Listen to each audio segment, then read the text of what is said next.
supreme for Diana Ross. On her own, life may have its imperfections. This is Entertainment Tonight for Thursday, November 2nd, 1989.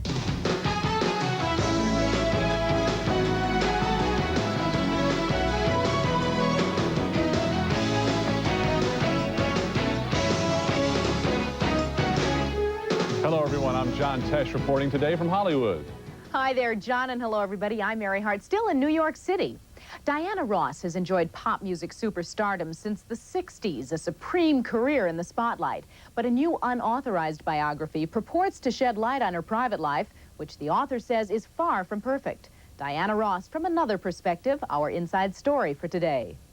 Baby love, my baby love. Through her career, Diana Ross has become, without question, an international superstar.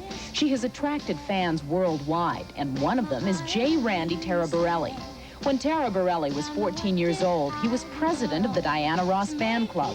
He followed Diana and the other Supremes, such as Mary Wilson, with a fanatic loyalty. But today, Taraborelli's new book about Diana hits bookstores.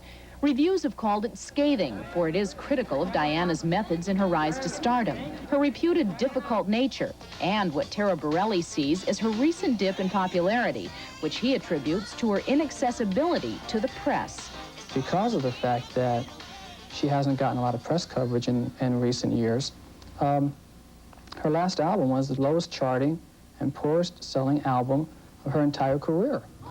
Like many unauthorized biographies, Taraborelli's makes the most of its subject's romances. The new book details Ross's alleged romance with Ryan O'Neal, with Gene Simmons of the rock group Kiss, and Motown Records head Berry Gordy. About that relationship, the author suggests Ross entered into it to further her career. The book cites Ross as having said about Gordy, quote, "I got him. I just wanted you to know I got him," end quote. The book also makes much of Ross's need for control in her life, of everything from ordering dressing rooms to be repainted and decorated to her liking, to the manner in which she deals with the press. Ross once told Barbara Walters her manner has been misunderstood. I have standards. You have a way that you want to run your business. I have standards. I have a way that I think works. I request that in my presence. And when a woman is in that position and strong about her needs and how she wants it done, then the information coming back might be, that's a bitch, Ross's need for control has led her to threaten to sue the publisher over the book. And unfortunately, my book was not one of the things that she could control. So yes, she is upset about it. She's been in touch, her lawyers have been in touch with my publisher. They've made threats, they've made phone calls, they've tried intimidation, they've tried these things. The new book also discusses an alleged rift between Diana Ross and former Supreme Mary Wilson. The book claims the falling out was fueled by Wilson's book Dream Girl, and that it worsened at a Motown 25th TV special where Taraborelli says Ross ruthlessly upstaged Wilson during a section of the taping which did not air. After the telecast, according to Taraborelli, Wilson said, quote, "Did you see what that bitch did to me?" End quote. Wilson today has been staging a nostalgia musical review.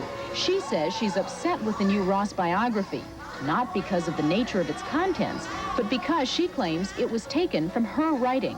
Quite a bit of it was taken directly from my book. Stories that, even though if he had gone out to interview other Motown people, and who could have, attest to the same story, but the way he wrote it was just like I had it in my book. He may have changed a few words. Ross herself has declined to make any statement about Wilson or about the new book. Taraborelli claims his writing about Ross and Wilson is good reporting, not theft. I've done 16 interviews with Mary Wilson over the last 20 years. She's shared with me lots of her experiences. I'm a reporter now, a historian.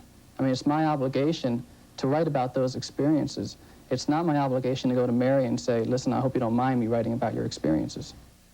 Diana Ross is on the road this week on tour in Australia and Japan. Her publicist says Ross hasn't read either Mary Wilson's book or the new unauthorized biography.